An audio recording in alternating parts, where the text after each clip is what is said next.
I would love to introduce Vivian Sming for new ideas in visual language.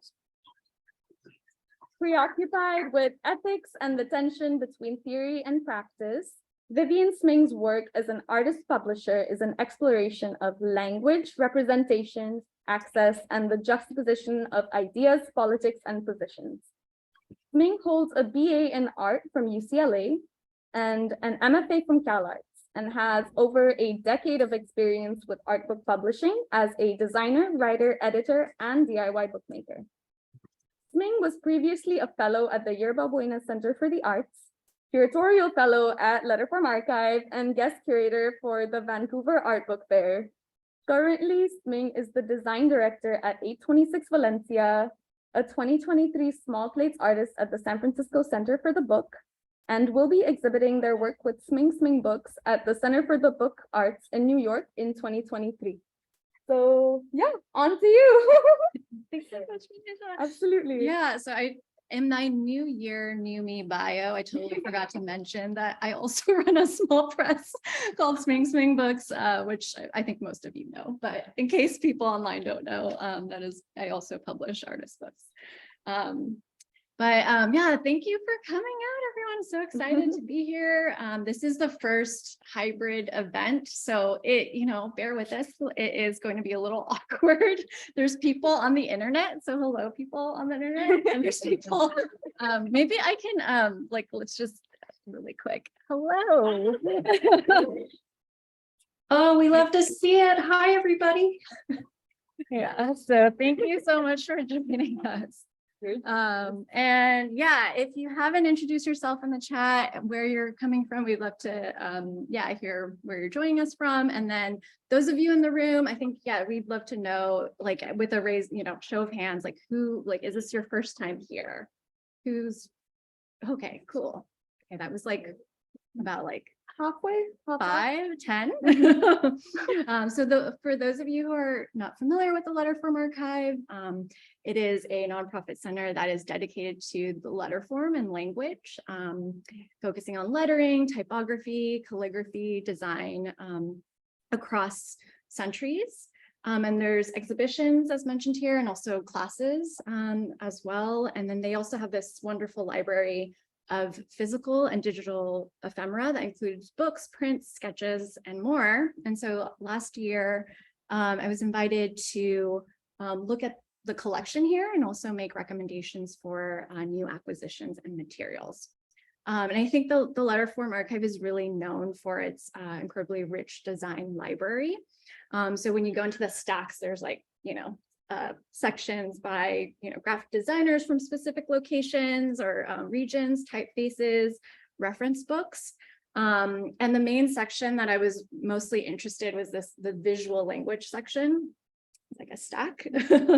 That section had concrete poetry, really complicated, fancy book art, and books of just all shapes and sizes by artists who were using the letterform or interested in language. And I think the way that I understand that visual language section is that it's not really as much about the study of lettering, but more about the artistic and poetic uses and applications of it. And that, my own background is as an artist, so I don't have any formal design or typographic training, but I am someone who's really invested in language and how it shows up in everyday lives and how it can move us, towards action or prompt an emotional response. And I'm also interested in how it can totally fail us a lot of the times, and it has its limitations and gaps.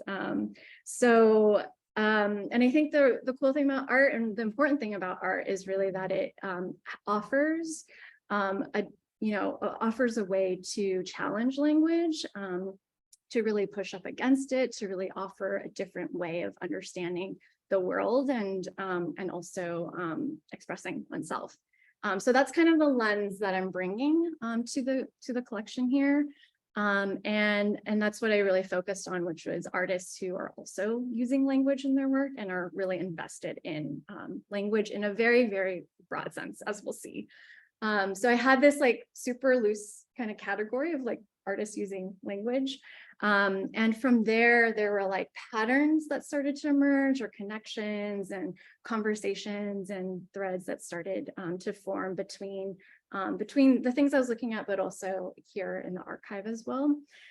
So today's Salon it's not going to be like a very narrow focus at all. I guess the thing that I would say is that everything is that I brought in is by a living artist, so contemporary artists living in our times. But it's also not super comprehensive either. I think one of the challenges in archive is like how it's pretty impossible to contain everything. So there's definitely things that are still missing or in progress. So we're gonna kind of go on a journey, and we're gonna meander a little bit. And I think for my art book people, my art book people out there, a lot of us might feel familiar, but I think I'm hoping that's also great, because that in a sense that familiarity is now here at the archive. So let's start. We're going to start with this book by Cecilia Vicuña. And so when I was first looking at all the materials here at the archive, what became really clear was that there's like this existing relationship between language and weaving. And I'm sorry, let me pin this. How do we, right there. Sure. Okay. Continue? Okay. Yeah. There you go. That way you all can see that. Sorry, so there's this existing relationship between language and weaving, and it's something that I wrote about for the Letterform Archives blog. So I'm going to show you a few books from that post, and also a few other ones. But we're starting with this book that was of poetry published in 2018. And I'm going to just share a few lines from a poem called The Weaving of Words that was written in 1997 as we flip through this. So it starts: text to weave, to wicker or wattle from mud-covered walls. Text, textile. Spin to draw out and twist into thread from spen, pen. Latin pendere to hang, wait, pensare to think. Sutra, thread from sieve to sew. Tantra, loom from tan to stretch. Jing in the Tao Te Ching and the I Ching sacred book means warp of cloth, and Wei, its commentaries, means weft. So in thinking about the question of what is a letter form, through the works here, it became clear that the word text is actually rooted in the Latin texere, which it means to weave. And text can be broken down into the weave. So the warp is the vertical line and the weft is the horizontal line, and that's the basic structure of language. And that binary between the horizontal and the vertical gestures exists throughout much of written language, and is also one that has led to coding languages as well. And so when thread is woven together, we can think of it as being individual letters that is then formed into words or sentences. And so the next book we're going to look at is the Loom book by a New York-based artist, Chang Yu-chun. And this was inspired by Eric. Oh yeah, this requires two people, so I could do this one. Inspired by Eric Frudy's The Book of Looms. And so Yu-chun writes that the book traces the historical development of weaving looms across geographic locales, including Egyptian tombs, a 9th century Viking ship in Norway, the Gobelin workshop of Paris, and the Silk Road. And so as you're reading this book, like we're reading together, you're going through the gestures of weaving, the up and down, and also the left and the right. And it also calls back to weaving practices that require more than one person, and thinking about weaving's relationship to text. I think it also serves as a reminder that much of language is something that is co-created, that is shared. And the loom pattern also shows the distillations of the logic behind the weft and the warp and the structure.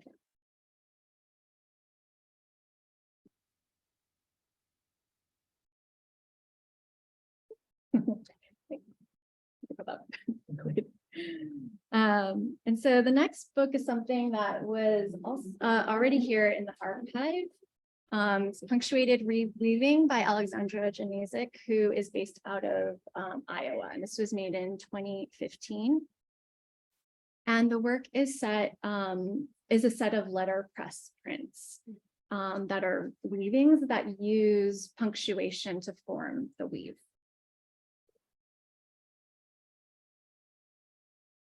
So Alexandra typeset each of these individual lines and then letterpressed it, moved the line, and then pressed it again.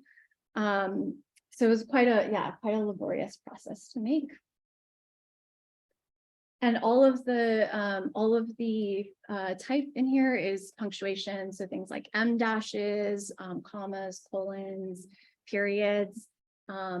And the grammatical function of those punctuations, of course, indicates pauses. And so I love thinking about these weavings as like a weaving of a pause. It's like a series of pauses.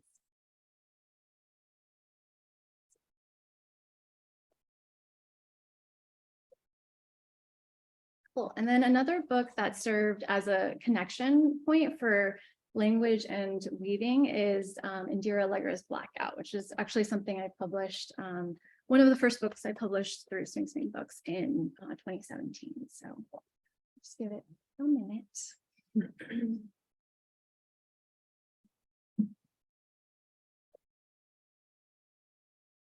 This small book right here. And Indira is a Bay Area-based artist who works in text and textile and performance.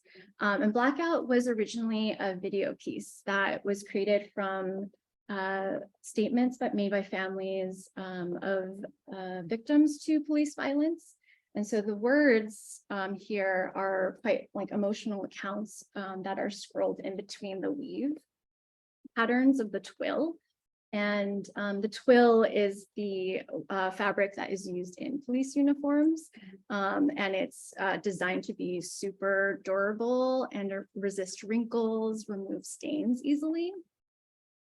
And I think this work continues to resonate with me because, yeah, it shows how deeply structural violence is like designed into the fabric of policing, as I think shown this past year and past month, and that there's like a deliberate decision in even the weave pattern. And so I think Indira's work, is really powerful, and I think was, they're still creating work about text and textile, and so that was really the entry point for me to thinking about that relationship. Is it cool if I cut in real quick? Yeah. So this book that you guys just saw, there are like other booklets that go along with it that will be visible in the vitrines in the back. So after Vivian's presentation, y'all are most welcome to go up to those and look through those pieces in more detail. Yes, it's a series of 6, 6 booklets. So I think the next one here is, this was also already in the archive, so String Theory this was published in 2012 by Hanze van Helm, who is a graphic designer from the Netherlands, who often uses weaving in her letters and design work. And so this is a book of that experimentation with type and with string, looking at lines.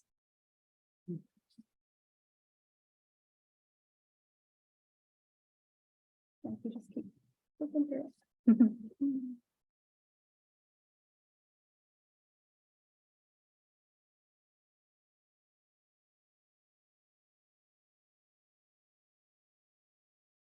And these are the letter forms. Lancia was very kind to donate a very large collection of her work from the last 20 years. So we have many booklets, posters that she's done for music festivals, lots of personal projects like this one. And it's all very inventive with letterforms.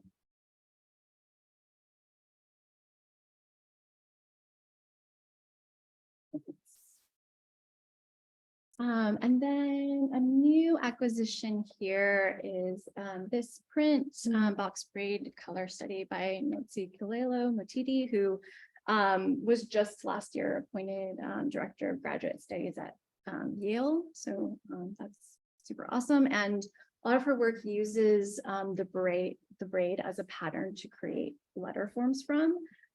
So I really encourage you, if you don't know her work, to check out her website. We're going to link it in the in the chat. But there are stencils that she's creating with the braids that then as they move and get repeated, they create patterns and letter forms as well. So I'm really hoping that we can add more pieces into the collection. Yeah. And then this next book is SVZ by Talbot Auerbach from their SF MoMA show in 2020.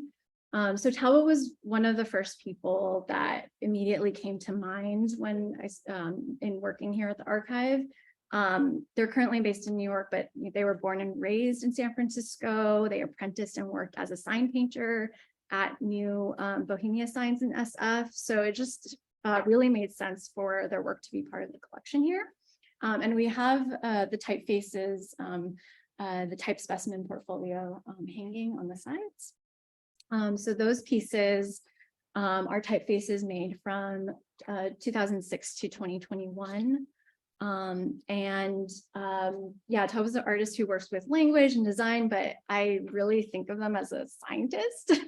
I really feel like they're always pushing the boundaries of material or form, working in design in a way that's like almost like elemental, or finding like some sort of logic behind something. So in the typefaces, there are these glyphs or patterns that then using that logic and structure is used to create each of the letters on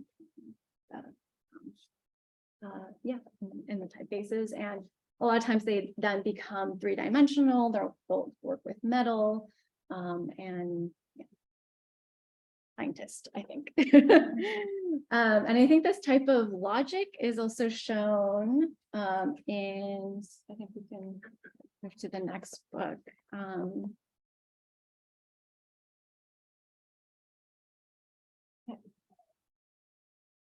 Cool. So this was also here in the archive already on letters by Prem Krishnamurthy. And Prem mentions the Plaque de Coupe Universelle, or the Universal Stencil Plate, which was made in 1876 by Jonathan A. David, where basically every letter can be made and number can be created with just one stencil. And this is really exciting because we just arrived like this morning. So I feel like this really speaks to like the synchronicity that can happen here at the archive, where I think, yeah, Stephen, we were looking at that book, that spread in that book, and like literally the same day, we were like, it's Antoine Lefebvre just made this. All manifestation. Yeah. So it's actually a laser cut version of the Universal Stencil Plate. And it includes this broadsheet of, I think it's the original from of all these different variations. Yeah, 1870s on original. Yeah, and I'm just gonna read a little bit from Antoine about what he says, which is little is known about its creator, except that he probably lived in New York, where he patented the object almost 150 years ago. The scope of the project shown in general main public events suggests that it wasn't made by someone who was a type designer, and therefore perhaps not in dialogue with the type world of his time. And that might explain also why it was forgotten until Eric Kindle's 2007 article on how he came across it. Yeah, so that was like, yeah, I guess it's exciting. Just like brand new. And it did just come out like, I think last week, like released. And get your own. Yes. Cool. Yeah, and I think that's like one of the challenges about approaching a collection and acquisition is that you really have to create what is already, collect or acquire what is already out there. And I think as an artist publisher, I'm like, have this very strong compulsion to make things. So when I reached out to Linda Jae Hong, who's here, hi Linda, who I knew was interested in language and typography. And they were like, this is the PDF of what I'm working on. And it has poetry and glyphs. And like, how do we share this with the world? And we just like immediately like published it through Sing Sing Books last year. But I think it's a good example of like how much work is just, it's still in progress. And so there's definitely this like, yeah, tension between what's already existing and then creating the desire, like the impulse to like create. But this book of poetry, Run of the River, Bitter Medicine, Linda created collaboratively with Keith Graham. Both of them are now Bay Area based, but they had worked on this in New York during the pandemic. And the poems are really about the psychedelic experience of being like infused and dissolved into nature. There's this macro experience of one's surrounding, being a part of one's surrounding. And Linda and I did a talk at the Printed Matter New York Art Book Fair last fall. So we're also going to link that in the chat, but it's on YouTube, so you can hear Linda talk more about it or ask them in person. But yeah, we talked about how these glyphs are letter forms and how they also function as architecture. And also as people, as humans, we're beginning and ending this world, passing through it as glyphs. And I think that really opened the question again up for like, what is a letter form? They'll just, they're gorgeous spreads. I need this. Yes. When's it coming? So that kind of got me thinking about the question of like who creates letter forms anyways. And some of the first books that I was shown here at the Letterform Archive was actually asemic writing, which is like made up nonsensical writing, totally fictional. And so what came to mind were these two books. This one is called Language of Bugs. That was made in 2018 by Zui Chen, an artist and book designer from China. And Ying Chen developed a typeface that were like based off of the marks that the bugs were leaving on his plants in his garden. And some of the marks represent like where they had eaten, and yeah, spent like a really a while to like create a massive database of all these marks and created a whole new typeface from it. And I think there's one spread. That's like the introduction, like the how to or how the project started. In the book itself is this one here. And then There's just one spread. there's just one spread, but it's a great spread. So the reason we have this bookmarked here is this will be part of the pop-up exhibition behind it. Yeah, so you can see these are the marks that snails have left behind, and then this is the typeface in use. Can you zoom into that a little bit more, maybe? Yes. Yeah.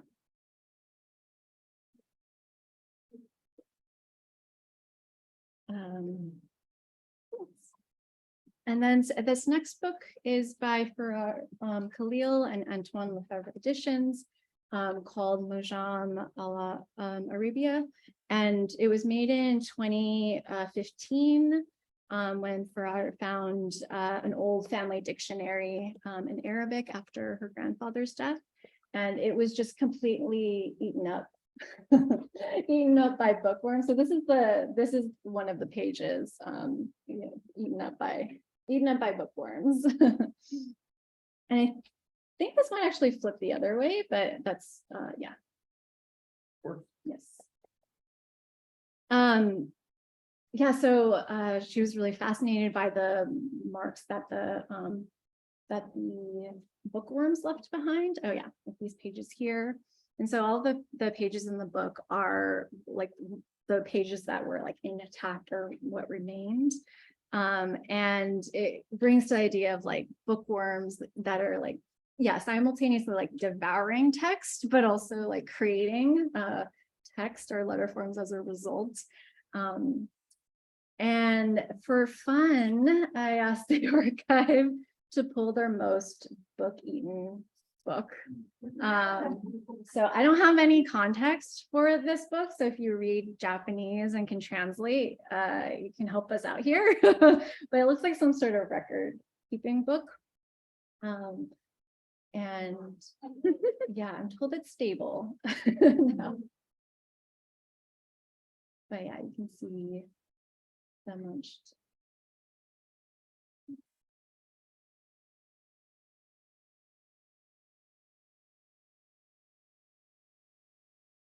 I just, yeah, love that there's this other entity that's also engaged in a different kind of reading. And I guess on that note, we'll be sharing Alfonso Santiago's work. So this was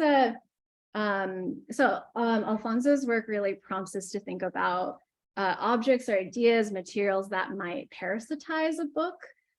So this book was created as part of a workshop where Alfonso asked participants to think about what it would mean to create a parasite for a book. What kind of objects or things might live inside of an existing book, and can it change the way that that book is read?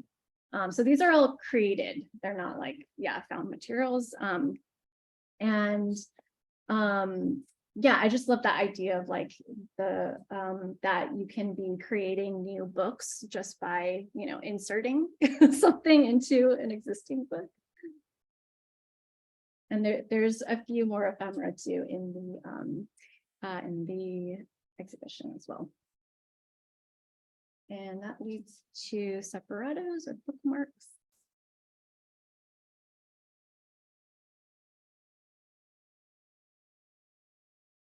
Yeah, so this is also came about after that project. So this was in 2022, last year as well.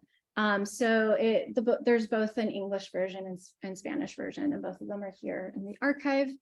So they're a really a thin set of bookmarks that you can actually take this out of the casing and use. And each of the bookmarks features just one line. So some of the text is translated to all writing is drawing, break free from the constraints of language, find ways to make space. A book is a space-time sequence, and nowhere better than this place. And I love the simplicity of this book so much that I wrote about it. I wrote a review about it that will appear in the book art review later this year. And yeah, again, it just prompts us to think about the books that we're accidentally, inadvertently creating all the time. And that by the potential of like generating a new reading or new meaning from that very practice of simple practice of inserting a new thing into an existing book, a book within a book. And those two books were distributed by Errant Press, which is run by Alan Sobrino, who focuses on distributing and publishing artist books made in Latin America. And I interviewed Alan for the Letterform Archives blog. And Alan is, yeah, first and foremost a writer. And I thought what was really interesting about conversation is when I'm thinking about making a book, I'm thinking about, oh, how do I, bring or translate the art into the book form? And for him, he was like, how do I, working with language, how do you break out of the book form actually? Like writers are kind of constrained to the book. So he's like, how do we, break out of that? And so this book is called Me Fragile, which was published last year as well. And it's a children's book that involves two readers. Oh, you got it. As a 1-2 reader. So they're numbered, so you can kind of follow along in this way. One reader can read the text aloud while the other reads or looks up pictures. And I think we tend to think of books as such like an individual experience, but I forget that as children, as kids, we may have had a time where someone likely read to us. And I think this is a really exciting example of like ways of thinking about like a collaborative reading experience, which is kind of what we're doing today too, collaboratively reading. And I'm hoping there's more. Like I'm like, oh, what other collaborative reading experiences can we create? And in terms of, the Spanish is on it's a bilingual book too, so with English and Spanish on the other side. And the way that the type is used, the different characters have different typefaces.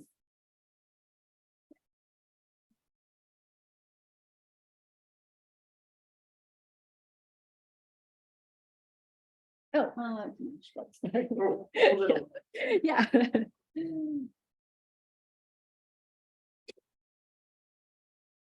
Yeah, so Matchbooks was made, it's a set of 4 poems that are meant to be burnt. And Alan described the fire element as being a poetic extension of words. So I think it's exciting to think about how art, the perspective of artists and writers and how they're thinking about language, that an element like fire can extend the linguistic. So the matches, they all have faces in them.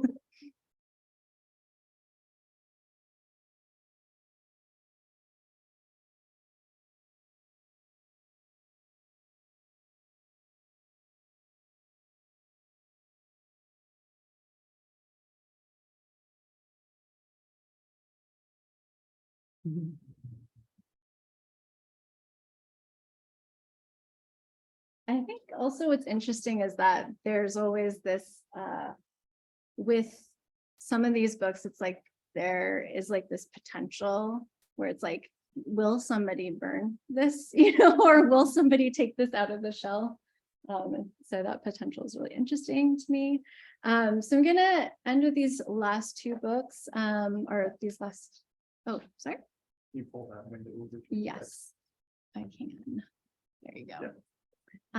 Lucchese, Brandon, Barissimo's one more thing. So, to back up a little bit, in Alan's work and Alphonse's work, there's this idea of like breaking out of the codex form or the book form, and Lucchese, and Barissimo and Kate Lester's work, I think are both artists who really use language to open up the paths towards liberation. And this book is called We Are All Speaking at the Same Time by Lucchese, which was in 2020, and it includes quotes and snippets, experiences, lists, dreams, manifestations, sayings. And Lucchese's work uses handwritten lettering, where usually the text is bold and broken up and overlaid. And it does require a slow reading or rereading, and offers this different reading experience that creates, for this piece, I think it creates this kind of like sonic landscape.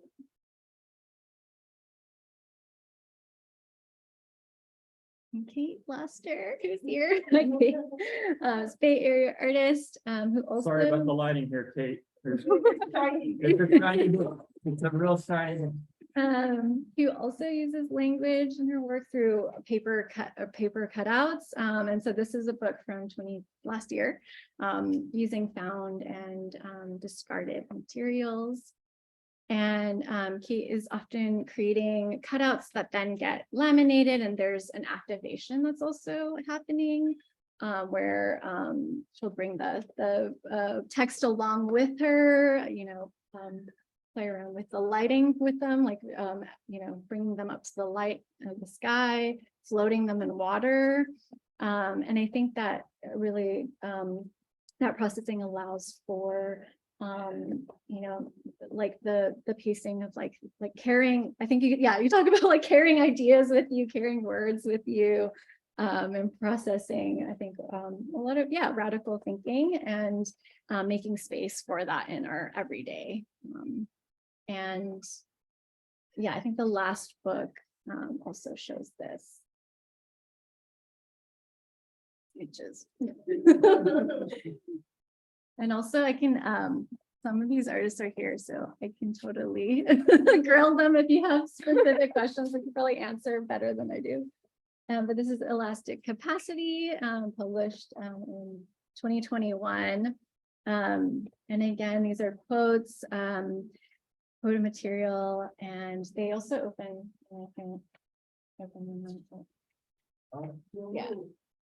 Yeah, so this is like an example of green. Oh, the screen just died. It just needed somebody to talk to. So again, the activation of the text in like the sky and the landscape. And I think since we began with a quote, I thought we could end with this quote here by Audre Lorde. This one here that says, "I am going to write fire until it comes out of my ears, my eyes, my nose holes, everywhere, until it's every breath I breathe." I feel like that summarizes language. Yeah. And if you want to see something again, happy to pull anything up. Thank you so much, Vivian. That was incredible.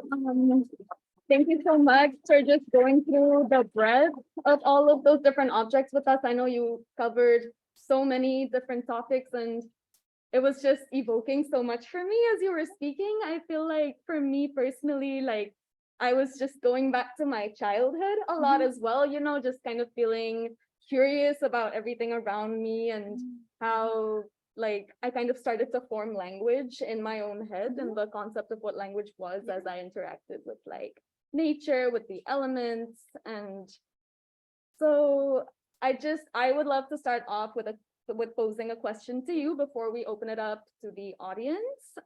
So folks on Zoom, feel free to share your questions in the Q&A portion. Folks in person, we'll check in with you about questions as well if anyone has anything they'd like to start with. But the first question that I would love to pose to you, I guess somewhat is drawing from your experience over the last year working over here to kind of add to the collection and make new acquisitions. And so much of the work that you shared with us plays with the idea of degradation, and it plays with the idea of what language itself can be, and then what like where language comes from, how it can be built up, and then how it can be kind of like torn down in ways as well. So what does the concept of archiving mean to you in the context of restoration and preservation? And has your background in books and publishing impacted this understanding in any way? Yeah, it's a good question. I think I'm going to take my time with this because it's a complicated answer, because I think as someone who's making books, I think one would assume that like, I am heavily invested in the archive, but at the same time, I think it's the things that I'm interested in are also unarchivable. So I'm really interested in like dance, performance, sound, and how how that can how that can be archived. I'm not sure that it can. I also will share that since publishing books, the books that I've published around 30 books so far, and they've made it into like over 100 libraries. And it's not something that I personally care about, even though I know that it is really important for the artists usually that I work with. But I think on a personal note, I feel like I'm interested in the kind of the life of the book and the journey that it might take. So it excites me to think about someone coming across this book, and then like years later, maybe it's in a garage sale or like in the $1 bin. I don't know. Like there's just so many lovely discoveries that I personally have found in the in that $1 bin. And so I like thinking about that. Yeah, I guess the potential and the unquantified, like undefinable life that it might have. And how it can kind of exist in this. Yeah, it could be free, it could be destroyed. And I think in 2020, on like the Orange Sky Day, where the entirety of the Bay Area was orange because of the fires, I was making books, and we were on the evacuation border of the evacuation. One of the artists that I worked with actually her house burnt down, and I think I really just in that moment had a face with I'm making all these flammable objects, or immaterial objects, things that could and will and likely disappear. And I think that I think that actually draws me in more, that I get more excited even about that, that it's okay, and I know with the floods here, Linda, you experienced floods with your work, and work being destroyed. I think it's just something, it's an interesting thing to have to contend with now, what is an archive even, or what do we leave behind and preserve? And is it okay if it doesn't be preserved? Yeah. Sorry. No, that's a beautiful answer. And I'm so glad that you shared those perspectives. Honestly, that brings me to another point, which, if you don't mind, I'd love to pose another, or just maybe delve into this a little bit more, because you talked about what does an archive mean, right? And how does the concept of archiving change when you are working with objects that may not necessarily have the, that's not the intention of them, to outlive us or to live past a certain point of time. Some of the pieces you showed were matchbooks, which their purpose is to burn down, when you interact with the book the way that it was intended by the creator, they're meant to be ephemeral. They're not meant to exist past this certain time. And it's almost speaking to how bodies themselves can be archives, artists who are creating these pieces, they're just small manifestations of who we are, actually. So I guess just speaking to that topic a little bit more, how does the context around these pieces change when you are bringing them into a traditional archive? How did you, I guess, grapple with that when you were looking at the visual language section and thinking, making the the decision to expand that more? How did you make those decisions when you were deciding to bring certain pieces into the archive that may not necessarily have been thought of to be brought in originally? I mean, it was a good challenge, a good challenge. Objects that make the archivist work difficult. I think another meaty question here. And I think for, in complete honesty, I think the act, or even, I think a lot of institutions, a lot of museums right now are trying to diversify their collections and acquisitions. And I think speaking on art museums specifically, there was like a report, the Burns Halpert report, that showed that like we would need to the museums would need to acquire works by artists of color like for hundreds of years before it even began to reflect the population that we live in. And so I think that was part of definitely like a challenge in terms of like kind of as someone like, again, like invested in the non-written so much, where it's like acknowledging all the like oral histories and oral languages that aren't haven't been created into a letter form. I don't think I feel quite resolved about that, but I think there's some questions there that I still have, but I do think that it kind of made me more direct in my own goals and vision of like just making, like that I do feel like I need to that my place or where I fit in all this is really like producing books and really bringing those works that of like artists who might not have access to being published otherwise, like to be able to share their work in a public, whether or not that ends up in an archive.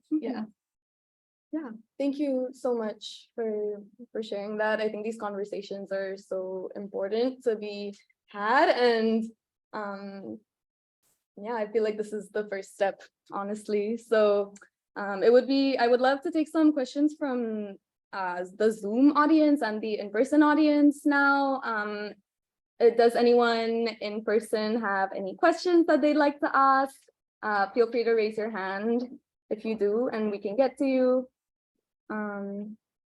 Yes, of course. I was so moved by just the setup that you have, the tandem reading, not only for books that are designed to emulate that, but also just that process of a guided reading and slowing it down. And I was just curious more about your interest in tandem reading out loud, but also tandem manual kind of activity with books. Great talk. So we'll just repeat real quick for the folks who are on Zoom. So the question posed to Vivian was about their interest in books that are kind of like collaborative in nature. I'm just paraphrasing. I hope that's okay. So just to provide some examples, we'll be showing some pieces under the document camera as well, if you want. Yeah. I think to me, it's just exciting. I don't know, it's just really exciting to think of new ways of reading. And I think it really also shows the possibilities of the book form. Like, I'm always like ceaselessly amazed at how much can be like done with just the book. Like this is just paper, like, paper, it's simple. Like most people have a relationship with a book, and there's still so much experimentation that can happen.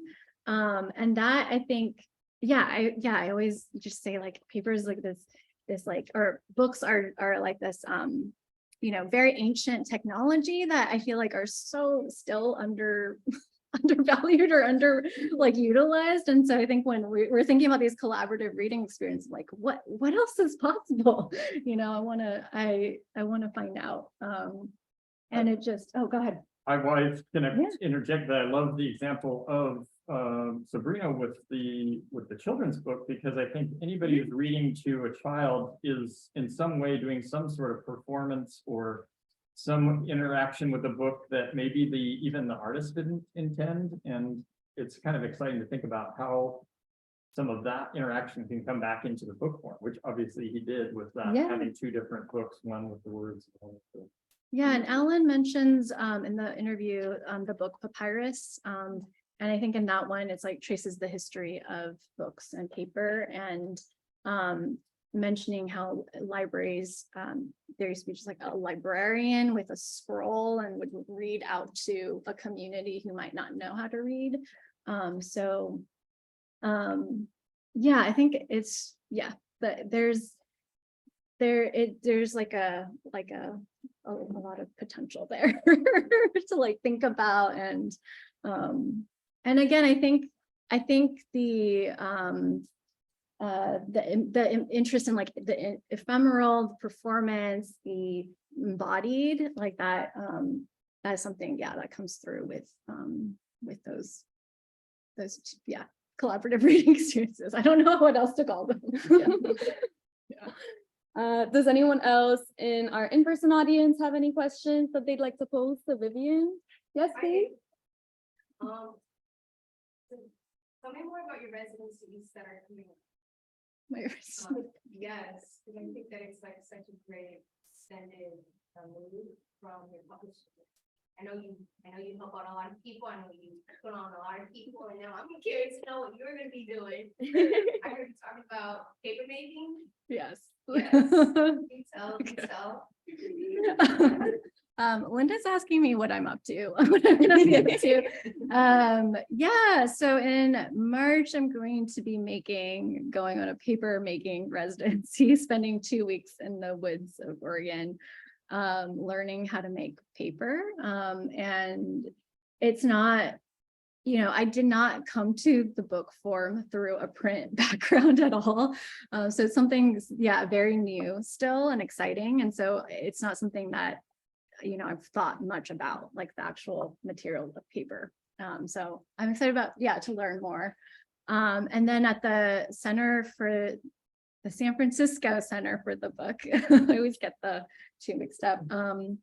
I am working on a small 4x4 book that is about all the things that are being revealed now, well, last year, the things that were revealed last year due to the droughts. And there's like all these objects and things, yeah, things that are being surfaced. And of course, now I think they're being covered again with the rain and the flood and the deluge. Yeah, that's what I'm thinking about and going to be working on this year. Yeah. It's so exciting that you're like going back to the raw materials almost of like what your practice is all about.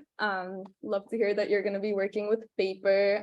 It kind of made me think about how when you were talking about weaving so much and kind of the concept of weaving and textiles being their own language, coming together to create their own language and their own form of communication, maybe paper takes on something like that as well. Do we have any more questions? Anything else that people are curious about or they'd like Vivian to go back to? Any other pieces that we can show that you might want to look at a little bit more? Or does anyone on Zoom have questions also? I don't know how we There's one question on Zoom, and I'm going to mangle this name, which is, have you seen Genevieve von Petzinger's The First Signs? No, but I was also going to say, people on the internet, like if you have recommendations, make those recommendations. I think I'm, always just curious and eager to learn more. So feel free to, share in the chat if you're like, oh, I'm thinking of this artist or whatever it is. We likely, haven't considered it. Thanks for sharing. The response to that is check it out. Ice Age symbols, non-figurative, ... I have a question for you actually, and I've got a link for you for later on that book, The First Signs. My question for you, Vivian, is this is a little bit of an insider one, so I have to confess for the audience that this is a question from the archive to the archive. I know that we have an extensive matchbook collection, and I also know that our matchbook collection isn't of actual matches, it's of matchbook covers. And when we are working with those, we very, very carefully slice out every match.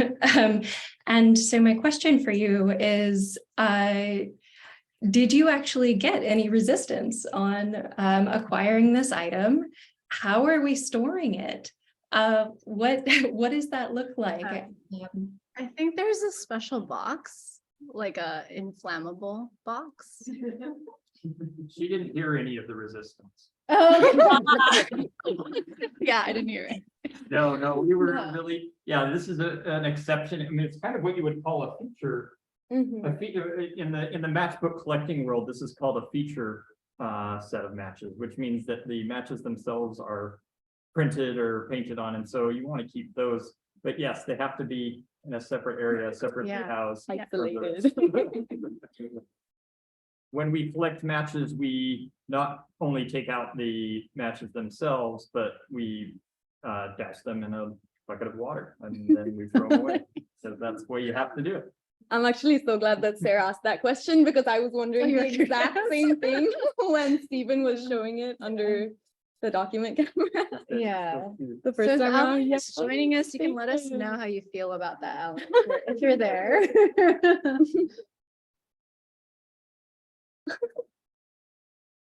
Yeah, I mean, that makes me kind of think also about, was that something that you were thinking about initially when you were acquiring certain pieces to come into the collection, thinking that those pieces might have to be modified from their Yeah. original format in order to be housed here or in order to live here, or like, what does that mean?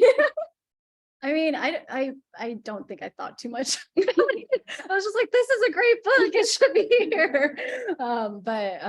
Yeah, so I think again, like I think work that kind of troubles, makes trouble for the archivist is always exciting. I know that there's books that you sent as part of their we have a book at home that you're meant to open it, they're sent, and it's the Anaki's book, and you're meant to burn it as well. And I just wonder how many people go through with that. Yeah. So again, some of the performance is also very conceptual, imagined, like in the imagined space. Yeah. That's so interesting. I feel like we've talked so much about books or objects that activate the different senses, so I was wondering if you have any ideas on what documenting these pieces could look like, because obviously for a book that's activating the sense of smell or something that's meant to be touched and held in a certain manner is not going to be like everyone's not going to be able to experience it the exact same way, especially if we're sharing things virtually or if it's tucked away into a corner where like not everyone is able to play with it or hold it, so what are some ideas that you have yourself for like documenting or sharing these pieces in different ways? Yeah, I think here's where I go back to like the power of language and the written is that it can immediately conjure images, sense, experiences in the imagination. And so I think there's still a lot of possibility without necessarily like sometimes like reproducing, like the exact thing, but that there is a strength to just simply words on paper too. Yeah. Yeah, thank you. And I feel like also maybe like having even like conversations and like Yeah. sharing in ways like this, like even though it's like even if it's like kind of intimate and it's like smaller, I think it's so I'm so happy and I feel so grateful that we're able to kind of like encapsulate your year-long fellowship and kind of like show everything and share it with folks. Yeah, thank you so much. Yeah, and I also just want to point out to people on Zoom as well as in person, if you're curious about objects that are in the collection, if you ever want to come and do research and kind of just spend time with the materials, that's always an option as well. We're really invested in making sure that the objects in the collection are made accessible to folks as much as possible. So yeah, feel free to reach out to us anytime if you want to come in, if you're just looking for inspiration or if you just want to look at stuff even. Yeah, those are always possibilities. So you're always welcome to come in and look at things that exist. Yes, please, question from the audience. Yeah, Oh, I yeah. guess like Mhm. in the spirit of like weaving, I was wondering if you'd be open to describing like how collaboration works in your practice and working with artists. So like I don't know if we took a look briefly at like the Indira Langer book, but just sort of like, yeah, like how these ideas like find that ultimate. Yeah. So the question is about collaboration. And I think collaboration is such a weird word because I think when I, say that I have, all of these books are created in collaboration usually that I work on, the level of engagement can vary. So it just depends on person to person. So some people will be very invested in the material choices and the design, and others are like, I want to, see what you come up with. And so I think I just allow for that range of like how the artist would like to engage. For this book, it was originally a video piece and we made it into essentially a flip book, but also thinking about like going through page by page so that you can, kind of take in the information. And I think I would say like the design choice that I made was actually the back of it. So I flipped the work so that it's kind of like a swatch book. And I do remember making that decision and being like, oh, I'm taking some creative liberties with this person's work here. And I think in the process of collaboration is like a lot of like asking for permission and just like asking like, what do you think? Does this feel aligned with your work? So yeah, Indira was on board with that and could see the through line of that. But yeah, that's just specific to this one book, but it definitely varies. Yeah. Would you actually mind speaking a little bit more about the sense of materiality and how that comes out in a lot of the books? Like, Indira is also a textile artist, a weaver themselves. So when you're thinking about certain conceptual elements, or you're thinking about other mediums in which people are expressing themselves, and then when that is kind of getting condensed or expanded into a book format, how are you making decisions, or how are the artists making decisions about what the book feels like, or what it feels like to hold, or how it feels in your hands? I think books are something that like you can spend a lot of money on making a book if you wanted to. Like you could choose the nicest paper, you could get it silk screen foiled. Just laughing because you can like do the cloth bound thing. And I think as a publisher, my goal is to make an edition that's like not giant, but it's sizable enough where it can be shared, and that's the purpose of the book. It's always this kind of back and forth of like, okay, this is the vision for it, but then like, kind of using this like resourcefulness of like, okay, just remember like words on paper, highly effective, books, highly effective. Like, what can we do with the limited resources to still convey the spirit of the work without necessarily like being hyper focused on like choosing the best materials to convey that thing. Yeah.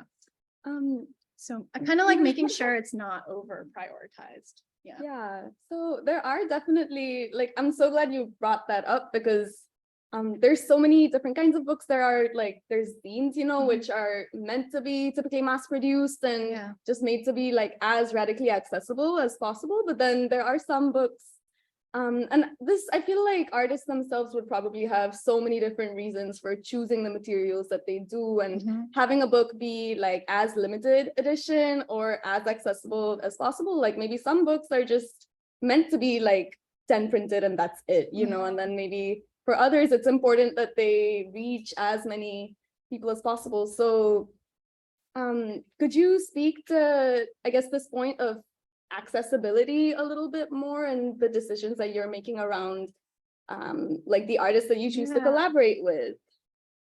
Yeah. I'm just gonna say something that might offend people, but like if you're gonna just make 10 copies of a book or one book, I think I would question why it needs to be a book. Because I think for me, the book is really, again, being very heavily invested in language and discourse. It is meant to be shared. I think Clara Bolliger, who's a artist, designer, publisher, basically once suggested that books are like dead if you don't distribute them. And yeah, I know that's like a very strong way of thinking, but you know, I think books are meant to be activated, whether in thought, you know, whether it's just like, okay, I know that I have these nearby and they're kind of, you know, approximate and nearby, but yeah, I would kind of question like, what is it about the book form if it's only one singular one? Yeah. Word. Yeah. Yeah, I guess like with regard to that idea, like how do you like deal with editioning? Like what feels like a sufficient number as far as like distribution of this? You know, I mean, I'd say like relative to like the world of Barnes Noble, it's like It's pretty small. small, Like, yeah. what is the number that feels like, I don't know, true to you as far as that distribution? Yeah, so the question for Zoom is like the size of the edition and like what feels appropriate. I think I'm trying to remember what the lowest edition size is. Probably 50 is the lowest, but usually I'm working in like 200, 300, sometimes 1,000, depending on the complexity of it. I think if there were more resources, they would be open editions and they would just be you know, available. It's not for the sake of like wanting them to be limited. The limitedness is really just like the lack of funding and like physical capacity to produce that many, if that makes sense. So yeah. Could I actually open it up to, I have like somewhat of a question, but also like I'd love to hear Kate's thoughts on this. Just because I'm thinking about the books of yours that we have in the collections too, if you wouldn't mind sharing both of them. Yeah, and I didn't mean to diss your one of a kind book. I have the theme that Zach Clark and National Monuments Trust published, is also here. Yay. Elastic Capacity, which is a big edition. Right? And so it's totally about accessibility. And then also these really weird, scrappy books that are one of a kind, but they're part of like objects that are everywhere. Yeah. So I mean, I really love this question, and I'm with you. I'm with you 100% about just the idea that if it's not made to be touched, if it's not made to live, what's it doing? So. And I'm so glad that we have your books here so that they can be a part of this conversation as well, because honestly, like it makes me think back to my own practice of bookmaking and how I used to create one-of-a-kind books, because you know, there were some topics or there was just some things that felt so personal, you know, that they felt like they had to exist within one small book, and the idea of reproducing that just felt like such a no-no to me, you know. I was kind of like, maybe like if it's just one, like I can share it one-on-one with people as I want to, which again, I feel like speaks to that idea of collaboration. But yeah, I wanted to bring attention again to the fact how this one book that Stephen is flipping through right now, it is very one of a kind. It's so unique just because of like the nature of the book itself, and like just all the pieces that kind of build it up together. There is no way to have like multiples unless it's scanned and reproduced. But then the other one on the other hand, which also is featured in our pop-up, later on, this is something that can be reproduced. So Yeah. I think it's just Yeah, like an important working- yeah, conversation to be working had, at- you know? Yeah, always, all the Yeah. ways. And I'm probably, after my paper making, I'm definitely making a one of a kind. As you should. Giant book that is a collaborative reading experience. And it's the idea of scarcity. Mhm. versus Yeah. Like maybe, oh, this just needs to be this object. Yeah, Or yeah, This yeah. is the only object that no one else gets to see. Yeah. Yeah. It's still a form of sharing. Yes. Like, books can be so sculptural in their own right as well. Like, it's interesting to think about when do they stop being books and when do they start being objects almost, or like even playing around with that line and what that looks like. So much food for thought. Yeah. Is there any other pieces that folks either on Zoom or in person would like us to flip through once again under the document camera? Anything in particular, or is there anything that you would like to go back to and look I through? think we're good. Yeah? Yeah. Yeah. I think we Okay, absolutely. Thank you so much.